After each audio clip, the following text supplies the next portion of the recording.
नः सर्वे सन्तु निरामयाः सर्वे भद्राणि पश्यन्तु मा कश्चित् दुःखभाग् भवेत्।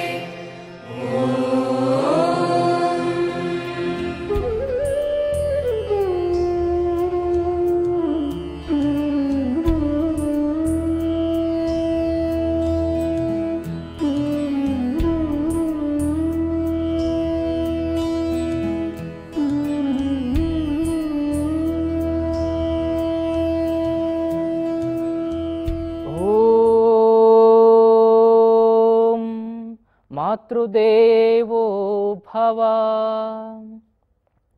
ॐ पितृदेवो भव।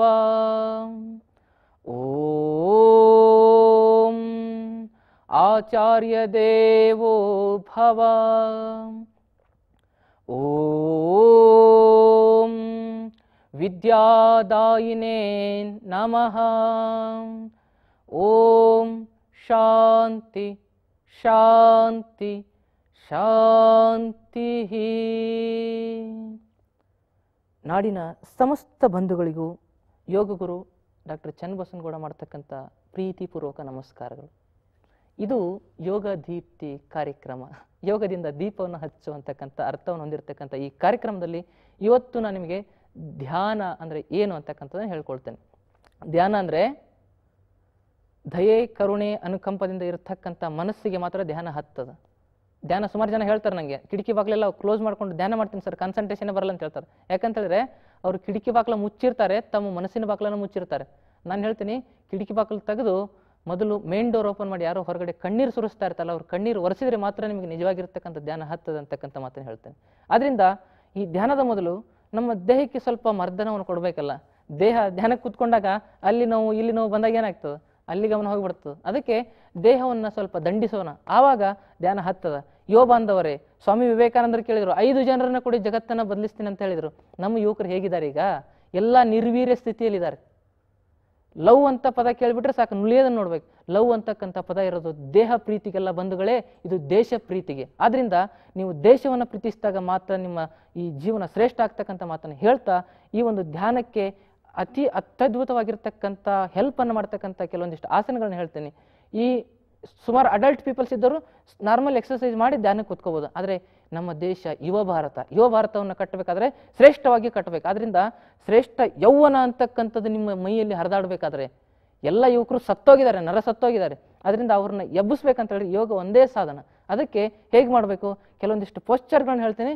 It is very very beneficial for the meditation. ಅದರಿಂದ ಮೊದಲನೇದಾಗಿ ವೃಶ್ಚಿಕಾಸನ ಅಂತ ಬರ್ತದೆ. ಹೇಗೆ ಮಾಡ್ಕೋಬೇಕು, ನೀವು 2 ಕೈಗಳನ್ನು ಹೀಗೆ ಇಟ್ಕೋಬೇಕು, ಹೀಗೆ ಕುತ್ಕೊಂಡು ಹೀಗೆ ಮಾಡ್ಕೋಬೇಕು. ಕಾಲು ಹಿಂದೆ ಏನು ಮಾಡಬೇಕು, ನಿಧಾನವಾಗಿ ನಿಮ್ಮ ಕಾಲನ್ನು ಲಿಫ್ಟ್ ಮಾಡ್ಕೋಬೇಕು.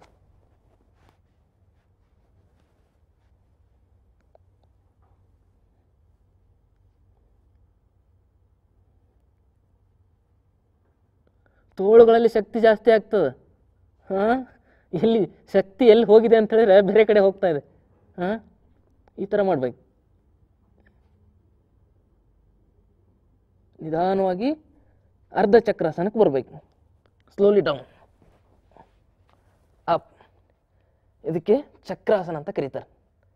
ಹೇಗೆ ಈಗ ನಿಧಾನವಾಗಿ ಉಸಿರು ತಗೊಳ್ತಾ ಕಮ್ ಅಪ್. ಇದಕ್ಕೆ ವೃಶ್ಚಿಕಾಸನ ಅಂತ ಕರೀತಾರೆ. ಇದರಿಂದ ದೇಹದಲ್ಲಿ ಇರ್ತಕ್ಕಂಥ ಎಲ್ಲ ಅವಯವಗಳಿಗೆ ಏನಾಗ್ತದೆ, ಶಕ್ತಿಯ ಸಂಚಾರ ಆಗ್ತದೆ. ಇದು ವೃಶ್ಚಿಕಾಸನ. ಇದಕ್ಕೆ ಜ್ಞಾನಕ್ಕೆ ತುಂಬ ಎಫೆಕ್ಟ್ ಇರ್ತದೆ. ಎಲ್ಲ ಕಡೆಯೂ ಬ್ಲಡ್ ಸರ್ಕ್ಯುಲೇಷನ್ ಆಗ್ತದೆ. ದೇಹದಲ್ಲಿ 72,000 ನರಗಳಿದಾವೆ. ಅಲ್ಲೆಲ್ಲ ಏನು ಮಾಡ್ಬೇಕು, ಮನುಷ್ಯನಿಗೆ ಮಾಂಸಮಾನವ ಅಂತ ಕರೆಯಲ್ಲ, ನರಮಾನವ ಅಂತ ಕರೀತಾರೆ. ಎಲ್ಲ ನರನಾಡುಗಳಿಗೆಲ್ಲ ಶಕ್ತಿ ಹರಿಬೇಕಂತಂದರೆ ಇದಕ್ಕೆ ಯಾವುದೂ ಇನ್ಸ್ಟ್ರೂಮೆಂಟಿನ ಅವಶ್ಯಕತೆ ಇಲ್ಲ. ಇವಕ್ಕೇನಂತ ಹೇಳ್ತಾರೆ ಅಂತಂದರೆ ಟ್ರೆಡಿಷ್ನಲ್ ಫಿಟ್ನೆಸ್ ಎಕ್ಸಸೈಸ್ ಅಂತ ಕರೀತಾರೆ. ಭಾರತ ಅಂತ ಹೇಳಿದ್ರೆ ಸ್ವಾವಲಂಬನೆಯಿಂದ ಬದುಕಿರ್ತಕ್ಕಂಥ ನಾಡು. ನಾವು ಈ ನಿಸರ್ಗವನ್ನು ದ್ವೇಷಿಸಿ ನಿಸರ್ಗಕ್ಕೆ ತೊಂದರೆ ಕೊಟ್ಟು ಬದುಕಿದವರಲ್ಲ. ಈ ಆಸನ ಮಾಡಲಿಕ್ಕೆ ಏನಾದರೂ ನಿಸರ್ಗಕ್ಕೆ ತೊಂದರೆ ಆಗ್ತದ? ಇಲ್ಲ. ನಿಸರ್ಗಕ್ಕೆ ಒಳ್ಳೇದಾಗ್ತದೆ, ನಮ್ಮ ದೇಹಕ್ಕೂ ಒಳ್ಳೇದಾಗ್ತದೆ. ಅದರಿಂದ ಪ್ರಕೃತಿ ಪೋಷಣೆ ಮಾಡ್ತಾ ನಮ್ಮ ದೇಹವನ್ನು ಪೋಷಣೆ ಮಾಡ್ಕೊಳ್ಳಿಕ್ಕೆ ಏಕೈಕ ಶ್ರೇಷ್ಠ ಸಾಧನ ಯೋಗ ಸಾಧನ ಅಂತ ಮತ್ತೆ ಮತ್ತೆ ಹೇಳ್ತಾ ಇದ್ದೇನೆ. ಇದಾದ್ಮೇಲೆ ನೆಕ್ಸ್ಟ್ ಆಸನ ಶಿರಶಾಸನ. ಶಿರಸ್ಸೆ ಅಂತ ಹೇಳಿದ್ರೆ ತಲೆ, ತಲೆಯನ್ನು ಕೆಳಗೆ ಕಾಲು ಮೇಲೆ, ಇದಕ್ಕೆ ಶೀರ್ಷಾಸನ ಅಂತ ಕರೀತಾರೆ. ಹೇಗೆ ನೋಡಿ, ತಲೆ ಕೆಳಗೆ ಕೈ ಅಕ್ಕಪಕ್ಕ ಇಟ್ಕೊಳ್ಳಿ, ಬ್ಯಾಲೆನ್ಸ್ ಸಿಗದಿದ್ರೆ ಹೀಗೆ ಇಟ್ಕೊಳ್ಳಿ, ಹೀಗೆ ಮಾಡ್ಕೋಬೇಕು, ನಿಧಾನವಾಗಿ ಕಾಲು ಲಿಫ್ಟ್ ಮಾಡ್ಕೋಬೇಕು.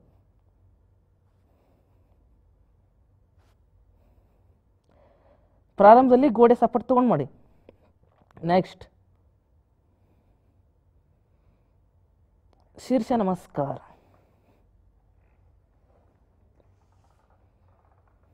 ಲಿಫ್ಟ್. ನೆಕ್ಸ್ಟ್ ಶೀರ್ಷ ಪದ್ಮಾಸನ.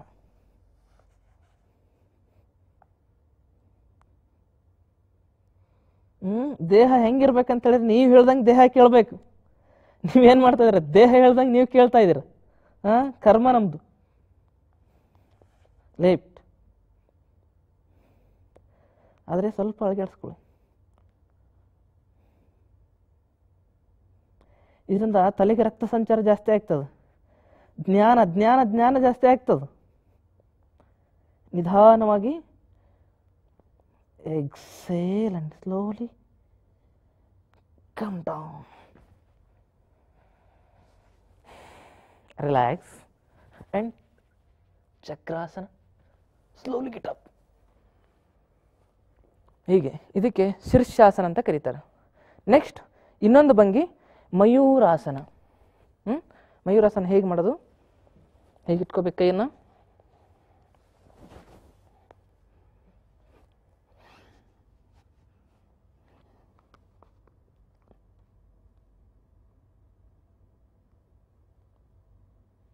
ಡೌನ್. ಬಾಡಿ ಬ್ಯಾಲೆನ್ಸಿಂಗ್ ಆಗಿರ್ಬೇಕು. ನಿಮ್ಮ ತಾಕತ್ ಏನು ಅಂತ ಇಲ್ಲಿ ಗೊತ್ತಾಗ್ತದೆ ನಿಮಗೆ. ಶೀರ್ಷಾಸನ, ವೃಕ್ಷಾಸನ, ಇದು ಮಯೂರಾಸನ. ನೆಕ್ಸ್ಟು ಕಪೋತ್ತಾಸನ.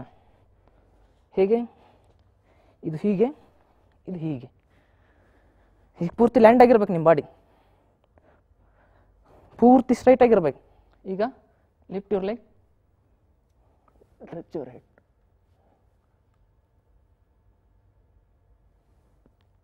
ಡೌನ್. ಇದರಿಂದ ಈ ಕಡೆ ಇರ್ತದಲ್ಲ ಅಸಹ್ಯವಾಗಿ, ಇದೆಲ್ಲ ಬರ್ನ್ ಆಗ್ತದೆ. It can get burn. Next ಯುವಕರ ದೇಹ ಹೆಂಗಿರ್ಬೇಕಂತ ಹೇಳಿದ್ರೆ ಜೈ ಬಜರಂಗ ಬಲಿ, ಹನುಮಂತ ಹೆಂಗಿದ್ದ ಹಾಗಿರ್ಬೇಕು. ಈಗ ಹೆಂಗಾಗಿದ್ದಾರೆ ಅಂತ ಹೇಳಿದ್ರೆ lift and try to touch.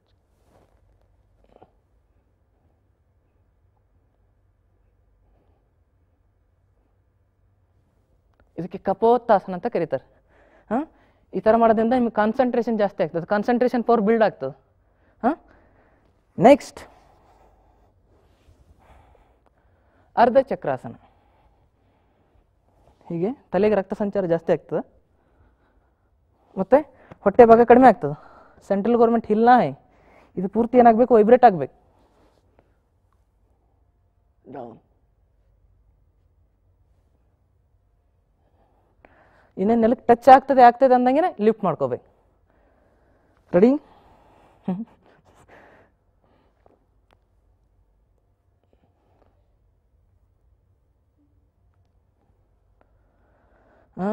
Pizza ತಿಂದ್ರೆ ಬರಲ್ಲ ಹಿಂಗೆ ಮಾಡಲಿಕ್ಕೆ, ರೊಟ್ಟಿ ತಿಂದರೆ ಮತ್ತೆ ಬರ್ತದೆ. ಅದಕ್ಕೆ ಏನು ಹೇಳ್ತಾರೆ, ಪಿಜ್ಜಾ ತಿಂದರೆ ಶುಗರು, ರೊಟ್ಟಿ ತಿಂದರೆ ಫಿಗರು. ಏನು ತಿಂತೀರ ನೋಡಿ, ನಿಮಗೆ ಇಷ್ಟಪಟ್ಟದ್ದು. ಇದಾದಮೇಲೆ ವೀರಾಸನ. ವೀರರಾಗ್ಬೇಕು ತಾನೆ, ಹೇಡಿಗಳಾಗಿದ್ದೀವಿ ನಾವು. ಹೀಗೆ ಹೀಗೆ ಕುತ್ಕೋಬೇಕು ಸ್ಟ್ರೈಟಾಗಿ. ಇದಕ್ಕೆ ವೀರಾಸನ ಅಂತ ಕರೀತಾರೆ. ವೀರ ಥರ ಇರಬೇಕು. ಆಮೇಲೆ ಸೂಕ್ತ ವೀರಾಸನ. ಇದರಿಂದ ನಿಮ್ಮ ಆ್ಯಂಕಲ್ಲು ಜಾಸ್ತಿ ಫ್ಲೆಕ್ಸಿಬಿಲಿಟಿ ಆಗ್ತದೆ. ನಿಮ್ಮ ದೇಹದಲ್ಲಿ ಈ ಒಂದು ವೈಬ್ರೇಷನ್ ಕ್ರಿಯೇಟ್ ಆಗ್ತದೆ. ನಾವು ಹೆಂಗಿರ್ಬೇಕಂತಂದರೆ ವಾಕಿಂಗ್ ಟೆಂಪಲ್ ಟಾಕಿಂಗ್ ಗಾಡ್. ನಮ್ಮನ್ನು ನೋಡಿದರೆ ಬೇರೆಯವ್ರಿಗೆ ಭರವಸೆ ಬರ್ಬೇಕು, ಅದು ನಮ್ಮನ್ನು ನೋಡಿದರೆ ಡಿಪ್ರೆಷನ್ ಆಗಬಾರ್ದು. ಹಾಗಿರ್ಬೇಕಂತಂದರೆ ದೇಹದಲ್ಲಿ ಶಕ್ತಿ ಇರಬೇಕು. Slowly lift up. ಇದಕ್ಕೆ ಸುಪ್ತ ವೀರಾಸನ ಅಂತ ಕರೀತಾರೆ. ಸುಪ್ತ ಅಂದರೆ ಮಲಗೋದು, ಮಲಗಿರ್ತಕ್ಕಂಥ ಸ್ಥಿತಿ. ಹೀಗೆ ಇದು ವೀರಾಸನ. ನೆಕ್ಸ್ಟ್ ಸ್ಟೆಪ್ ಸೂಕ್ತ ವಜ್ರಾಸನ. ಕಾಲು ಹೀಗಿರಬೇಕು. ಇದು ಸೂಕ್ತ ವಜ್ರಾಸನ. ಇದು ಮೆನ್ಸಸ್ ಸಮಸ್ಯೆ ತುಂಬ ಹೆಲ್ಪ್ಫುಲ್ ಆಗಿರ್ತದೆ. ಈ PCOD ಸಮಸ್ಯೆ, ಈ ಯೂಟ್ರಸ್ ಡಿಸ್ಪ್ಲೇಸ್ಮೆಂಟು, ಇವ್ರಿಗೆಲ್ಲ ತುಂಬ ಹೆಣ್ಣು ಮಕ್ಳಿಗಿಂತೂ ತುಂಬ ಎಫೆಕ್ಟಿವ್ ಇರ್ತದೆ. ಗಂಡು ಮಕ್ಳು ಮಾಡಬಾರ್ದಂತಲ್ಲ. Slowly getup. ಇದಕ್ಕೆ ಸೂಕ್ತ ವಜ್ರಾಸನ ಅಂತ ಕರೀತಾರೆ. ಜಾಯಿಂಟ್ ಎಲ್ಲ ಸರಿಯಾಗಿದ್ದಾಗ ಮಾತ್ರ ಸರಿ ಇರ್ತದೆ. ನಿಮ್ಮ ಜಾಯಿಂಟ್ಗಳಲ್ಲಿ ಏನಾಗಿದೆ, ಏನು ಎಲ್ಲ ಗ್ರಿಸ್ಸಿಂಗೇ ತಪ್ಪಿದೆ ಎಲ್ಲ ಪೂರ್ತಿ. ಜಾಯಿಂಟ್ ಎಲ್ಲ ತುಕ್ಕು ಹಿಡಿದೋಗಿದೆ. ಅದಕ್ಕೆ ಜಾಯಿಂಟ್ ಎಲ್ಲ ಚೆನ್ನಾಗಿರ್ಬೇಕಂತ ಹೇಳಿದ್ರೆ ಇವೆಲ್ಲದಕ್ಕೆ ಏನು ಹೇಳ್ತಾರೆ ಅಂತ ಹೇಳಿದ್ರೆ ಜಾಯಿಂಟ್ಸ್ ಆ್ಯಂಡ್ ಗ್ಲ್ಯಾಂಡ್ಸ್ ಎಕ್ಸಸೈಸ್ ಅಂತ ಕರೀತಾರೆ. ಪ್ರತಿಯೊಂದು ಜಾಯಿಂಟಿಗೂ ಒಂದೊಂದು ಗ್ಲ್ಯಾಂಡ್ ಅಟ್ಯಾಚ್ ಆಗಿರ್ತದೆ. ಆ ಜಾಯಿಂಟ್ ಫ್ಲೆಕ್ಸಿಬಲ್ ಆದಾಗಿದೆ ಮಾತ್ರ ನಿಮ್ಮ ಗ್ಲ್ಯಾಂಡ್ಸ್ಗಳು ಕೆಲಸ ಮಾಡ್ಲಿಕ್ಕೆ ಸರಿ ಆಗ್ತದೆ. ಅದಕ್ಕೆ ನಿಮ್ಮ ಎಂಡೋಕ್ರೈನ್ ಸಿಸ್ಟಮ್ ಸರಿ ಇರಬೇಕಂದ್ರೆ ನಿಮ್ಮ ಜಾಯಿಂಟ್ ಚೆನ್ನಾಗಿರ್ಬೇಕು. ಅದಕ್ಕೆ ಈ ಎಕ್ಸಸೈಸಿಂದ ನಿಮ್ಮ ಜಾಯಿಂಟ್ಗಳಲ್ಲಿ ಫ್ಲೆಕ್ಸಿಬಿಲಿಟಿ ಜಾಸ್ತಿ ಬರ್ತದೆ. ನೀವು ಸಿಂಪಲ್ ಆಗಿನೂ ಮಾಡ್ಕೋಬೋದು. ಹೀಗೆ ಮತ್ತು ಇದರಿಂದನೂ ಕೂಡ ಎನರ್ಜಿ ಕ್ರಿಯೇಟ್ ಆಗ್ತದೆ. ಬಟ್ ನಾನು ಹೇಳ್ತಾ ಇರೋದು ಯುವಕರಿಗೆ ಸಿಂಪಲ್ ಎಕ್ಸಸೈಸು ವಯಸ್ಸಾದವ್ರಿಗೆ. ಅದರಿಂದ ನೀವು ಸರಿಯಾದ ರೀತಿಯಲ್ಲಿ ಆಸನಗಳ ಭಂಗಿಗಳನ್ನು ಪ್ರಾಕ್ಟೀಸ್ ಮಾಡಬೇಕು. ಬಂಧುಗಳೇ, ಮುಖ್ಯವಾಗಿ ಬ್ಯಾಕ್ವರ್ಡ್ ಬೆಂಡಿಂಗ್ ಇದ್ದಾಗ ಉಸಿರು ತಗೋಬೇಕು. ಫ್ರಂಟ್ ಬೆಂಡಿಂಗ್ ಮಾಡ್ಬೇಕಾದ್ರೆ ಉಸಿರನ್ನು ಬಿಡಬೇಕು. Main rule. ಯಾವುದೇ ಆಸನದಲ್ಲಿ ನಾವು ಸ್ಟೇ ಮಾಡಿದಾಗ ಉಸಿರನ್ನು ಹೋಲ್ಡ್ ಮಾಡಬಾರ್ದು. ಉಸಿರು ಹೋಲ್ಡ್ ಮಾಡಿದ್ರೆ ತೊಂದರೆ ಆಗ್ತದೆ. ಉಸಿರು ದೀರ್ಘವಾಗಿರಬೇಕು. ಅಲ್ಲಿ ಗಮನಿಸ್ಬೇಕು, ಪೇನನ್ನು ಗಮನಿಸ್ಬೇಕು. ಎಲ್ಲ ಇಲ್ಲಿ ಪೇನ್ ಬರ್ತಾ ಇದೆ ಸೂಕ್ತ ವಜ್ರಾಸನ ಮಾಡಿದಾಗ ಅಂತ ಹೇಳಿದ್ರೆ ಇಲ್ಲಿ ಪೂರ್ತಿ ಪೇನ್ ಬರ್ತಾ ಇರಲ್ಲ. ಅಲ್ಲಿ ಒಂದು ಪಿನ್ ಪಾಯಿಂಟ್ ಇರ್ತದೆ. ಆ ಪಾಯಿಂಟನ್ನು ಗಮನಿಸ್ಬೇಕಂದ್ರೆ ಆ ಪೇನ್ ಹೋಗ್ತದೆ, 100% ಹೋಗ್ತದೆ. ಆ ಗಮನಿಸ್ತಕ್ಕಂಥ ಶಕ್ತಿನೇ ಇಲ್ಲ ನಮಗೆ. ನಾವು ಏನು ಮಾಡ್ತಾ ಇದ್ದೀವಿ ಅಂತ ಹೇಳಿದ್ರೆ ಎಮೋಷ್ನಲ್ ಬ್ಲ್ಯಾಕ್ ಮೇಲ್ ಮಾಡ್ತಾ ಇದ್ದಾರೆ ನಮ್ಮನ್ನು. ಎಮೋಷ್ನಲ್ ಬ್ಲ್ಯಾಕ್ ಮೇಲ್ ಮಾಡೋದ್ರಿಂದ ನಾವು ಈ ಥರ ತೊಂದರೆಗಳಿಗೆ ಒಳಗಾಗ್ತಾ ಇದ್ದೀವಿ. ಆದ್ದರಿಂದ ನೆಕ್ಸ್ಟು ಧ್ಯಾನದ ಭಂಗಿಯ ಒಂದು ರೂಲನ್ನು ನಿಮಗೆ ಹೇಳ್ತೀನಿ ನಾನು. ಇವೆಷ್ಟೆಲ್ಲ ಆಸನ ಆದಮೇಲೆ ಧ್ಯಾನವನ್ನು ಹೇಗೆ ಮಾಡೋದು. ಧ್ಯಾನ ಮಾಡ್ಬೇಕಾದ್ರೆ ನೇರವಾಗಿ ಕುತ್ಕೋಬೇಕು ವಜ್ರಾಸನದಲ್ಲಿ, ಅಥವಾ ಈ ರೀತಿ ಕುಶನ್ ಇಟ್ಕೊಂಡು ಕುತ್ಕೋಬೇಕು. ಈ ಎಲ್ಲ ಆಸನ ಮಾಡಿದರೆ ಮಾತ್ರ ಅಜ್ಞಾನ ಹೋಗ್ತದೆ. ಧ್ಯಾನ ಮಾಡೋದನ್ನು ಹೇಳ್ಕೊಡ್ತೀನಿ. 2 ನಿಮಿಷದಲ್ಲಿ ಹೇಳ್ತೀನಿ. ಅದನ್ನು ನೀವು 2 ಗಂಟೆ ಮಾಡಬೇಕು. 20 ನಿಮಿಷ ಆದರೂ ಮಿನಿಮಮ್ ಮಾಡಬೇಕು. ನೇರವಾಗಿ ಕುತ್ಕೋಬೇಕು. ಮೊದಲು ಒಂದು 2 ನಿಮಿಷಗಳ ಕಾಲ ನಿಮ್ಮ ಉಸಿರನ್ನು ಗಮನಿಸಬೇಕು. ಅದಾದಮೇಲೆ ಏನು ಮಾಡ್ಬೇಕಂತ ಹೇಳಿದ್ರೆ ನಿಮ್ಮ ಮನಸ್ಸನ್ನು ಗಮನಿಸಬೇಕು. ಮನಸ್ಸಿಗೆ ಯಾವುದೇ ವಿಚಾರ ಬಂದರೂ ಕೂಡ ಅದನ್ನು ಗಮನಿಸಬೇಕು. ಅದನ್ನು ಫಾಲೋ ಮಾಡಬಾರ್ದು. ಅದನ್ನು ಅವಾಯ್ಡ್ ಮಾಡ್ಲಿಕ್ಕೆ ಹೋಗಬಾರ್ದು. ಮನಸ್ಸಿನ ಜೊತೆಗೆ ಫ್ರೆಂಡ್ಶಿಪ್ ಬೆಳೆಸಬೇಕು. ಮನಸ್ಸನ್ನು ಅವಾಯ್ಡ್ ಮಾಡಿದ್ರೆ ಏನಾಗ್ತದೆ, ನಿಮಗೆ ದುಃಖ ಆಗ್ತದೆ. ಅದರಿಂದ ಮನಸ್ಸು ಅಂತ ಹೇಳಿದ್ರೆ ಇಟ್ ಈಸ್ ವೈಲ್ಡ್ ಅನಿಮಲ್. ಅದ್ರ ಜೊತೆ ಫ್ರೆಂಡ್ಶಿಪ್ ಮಾಡ್ಕೊಂಡ್ರೆ ನೀವು ಗೆಲ್ಲಿಕ್ಕೆ ಆಗ್ತದೆ. ಆದ್ದರಿಂದ ಮನಸ್ಸಿನ ಎಲ್ಲ ಆಲೋಚನೆ ವಿಚಾರಗಳನ್ನು ಗಮನಿಸ್ತಾ ಹೋಗ್ಬೇಕು. ನೆಕ್ಸ್ಟ್ ಏನು ಮಾಡ್ಕೋಬೇಕು, ನೀವು ನಿಮ್ಮ ಕಾನ್ಸಂಟ್ರೇಷನನ್ನು ಈ ಭ್ರೂ ಮಧ್ಯಕ್ಕೆ ತೆಗೆದುಕೊಂಡು ಬರಬೇಕು. ಫಸ್ಟು ನೇರವಾಗಿ ಕುತ್ಕೋಬೇಕು, ಉಸಿರನ್ನು ಗಮನಿಸಬೇಕು. ನೆಕ್ಸ್ಟ್ ನಿಮ್ಮ ಮನಸ್ಸನ್ನು ಗಮನಿಸಬೇಕು. ಅದಾದಮೇಲೆ 3rd ಸ್ಟೆಪ್ಪು ನಿಮ್ಮ ಗಮನವನ್ನು ಇಲ್ಲಿ ತೆಗೆದುಕೊಂಡು ಬರಬೇಕು ಭ್ರೂ ಮಧ್ಯಕ್ಕೆ. ಅದಾದಮೇಲೆ ನಿಮ್ಮ ಉಸಿರಿನ ಜೊತೆಗೆ ಮಂತ್ರವನ್ನು ಜಪಿಸಬೇಕು. ಇದಕ್ಕೆ ಅಜಪ ಜಪ ಅಂತ ಕರೀತಾರೆ. ಅದರಿಂದ ಏನಾಗ್ತದೆ, ಪ್ರಕ್ಷುಬ್ಧ ಮನಸ್ಸು ನಿಮ್ಮ ಹಿಡಿತಕ್ಕೆ ಬರ್ತದೆ. ಮನಯೇವ ಮನುಷ್ಯಾಣಂ ಕಾರಣಂ ಬಂಧ ಮುಕ್ಷಯೋ ಅಂತ ಹೇಳ್ತಾರೆ. ಬಂಧನಕ್ಕೂ ಮುಕ್ತಿಗೂ ಮನಸ್ಸೇ ಮೂಲ ಕಾರಣ. ಮನಸ್ಸನ್ನು ನಿಯಂತ್ರಿಸ್ತಾ ಇರ್ತಕ್ಕಂಥ ವ್ಯಕ್ತಿಗೆ ತನ್ನ ಒಳಗಡೆ ಇರತಕ್ಕಂಥ ದೈವತ್ವದ ಪ್ರಕಾಶ ಗೊತ್ತಾಗ್ಲಿಕ್ಕೆ ಸಾಧ್ಯನೇ ಇಲ್ಲ. ಅವ್ನು ಹಿಂಗೆ ಹುಟ್ಟು ಹಿಂಗೆ ಸತ್ತೋಗ್ಬಿಡ್ತಾನೆ. ಅದರಿಂದ ಮುಖ್ಯವಾಗಿ ಈ ಅಬ್ಸರ್ವ್ ಮೆಡಿಟೇಷನ್ ಅಂತ ಹೇಳಿದ್ರೆ ಡೂ ನಥಿಂಗ್, ಏನೂ ಮಾಡೋಂಗಿಲ್ಲ, ಗಮನಿಸೋದು. ಗಮನಿಸಿದ್ರೆ ನಮ್ಮ ಜೀವನದಲ್ಲಿ ಗೆಲುವು ಸಿಗ್ತದೆ. ನಾವು ನೋಡ್ತಾ ಇದ್ದೇವೆ, ಗಮನಿಸ್ತಾ ಇಲ್ಲ. ಎಲ್ಲವನ್ನು ಗಮನಿಸ್ತಾ ಹೋದಾಗ ಅದು ರಿಯಾಲಿಟಿ ಗೊತ್ತಾಗ್ತದೆ.